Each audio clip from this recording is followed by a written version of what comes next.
So we have two models which one is 4-stroke petrol engine which we have already discussed, and another one is 4-stroke diesel engines. तो हम इन दोनों model को compare करेंगे और देखेंगे कि इनके वर्किंग में किस तरीके से चेंज आता है और इनके पार्ट्स में किस कारण से चेंजेस आते हैं. So here you can see in this petrol engine we use carburetor, but instead of this carburetor we are using two another components in diesel engine which are air filter and the fuel pump.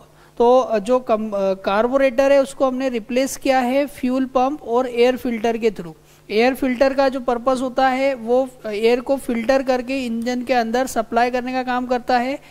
Fuel pump का जो work होता है वो fuel का diesel का sufficient power generate करता है और उसको सिलेंडर के अंदर सप्लाई करता है.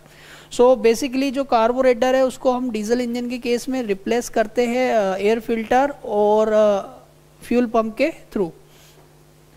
बाकी जो आप इनके डिफरेंस देख रहे हैं, इनकी जो ज्योमेट्री देखेंगे तो ज्योमेट्री ओवरऑल दोनों की, क्योंकि दोनों 4-स्ट्रोक इंजन से, तो दोनों में इनलेट वॉल्व्स होंगे, दोनों में एग्जॉस्ट वॉल्व्स होंगे, दोनों में इनलेट पाइप और एग्जॉस्ट पाइप होंगे, दोनों के लिए सिलेंडर होगा, पिस्टन होगा, कनेक्टिंग रॉड होगा एंड क्रैंक होंगे. So all this assembly will remain same. The basic difference is in the ignition process. उनको इग्नाइट करने की जो प्रोसेस होता है उसमें डिफरेंस होता है.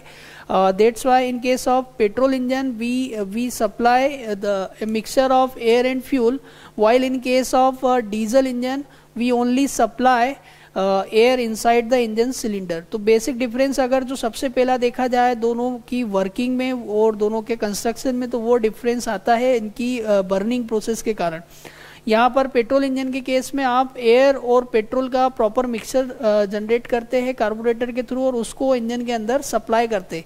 जबकि डीजल इंजन के केस में आप एटमॉस्फेरिक एयर लेते हैं, उसको एयर फिल्टर से पास कराते हैं, वो एयर फिल्टर उसके डस्ट पार्टिकल्स को रिमूव करती है और उस क्लीन एयर को हम सिलेंडर के अंदर सप्लाई करते. तो बेसिक डिफरेंस यहाँ पर आता है इनके फंक्शनिंग में. अब इसमें जो बर्निंग हो रही है तो एयर और पेट्रोल का जो मिक्सचर बर्न कराते हैं आप एसआई इंजन में या पेट्रोल इंजन में, उसके लिए आप स्पार्क प्लग के थ्रू स्पार्क प्रोड्यूस करते हैं. जबकि यहाँ पर आपके पास एक फ्यूल इंजेक्टर होता है इस पॉइंट पे जहाँ पर स्पार्क प्लग होता है. उस स्पार्क प्लग को आपने फ्यूल इंजेक्टर से रिप्लेस कर दिया है. तो फ्यूल इंजेक्टर का पर्पस होता है फ्यूल को स्प्रे कराना, स्मॉल ड्रॉपलेट्स में स्प्रे कराना, हॉट जो एयर है उसके ऊपर सप्लाई करना. तो जब इसका डीजल इंजन के केस में जब कंप्रेशन स्ट्रोक का एंड होता है, उस एंड होने के बाद नियरली 400 डिग्री सेंटीग्रेड का टेम्परेचर एयर अचीव कर लेती है.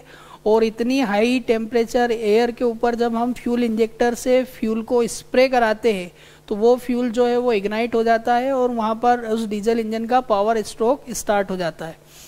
तो जो बेसिक डिफरेंस दोनों इंजन में जो उनकी कंस्ट्रक्शन में वो आता है कार्बोरेटर और एयर पंप के कारण और एयर फिल्टर के कारण. साथ साथ में फ्यूल पंप भी लगा होता है जो कि फ्यूल का प्रॉपर मिक्सचर बनाकर जो कि डीजल का प्रॉपर प्रेशर बनाकर उसको स्प्रे करता है. स्प्रे करने के लिए आप यहाँ देख सकते हैं फ्यूल नोजल होता है जिसके थ्रू वो फ्यूल को बर्न कराता है.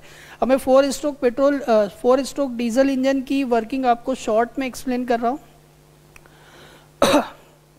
4 स्ट्रोक डीजल इंजन के केस में सबसे पहले एयर रहेगी जो कि एयर फिल्टर से पास होता है. इस कंडीशन में पिस्टन इनिशियली टीडीसी पे होगा. अगर आप सक्शन की बात करें तो in case of suction stroke piston is at TDC. Pause कर.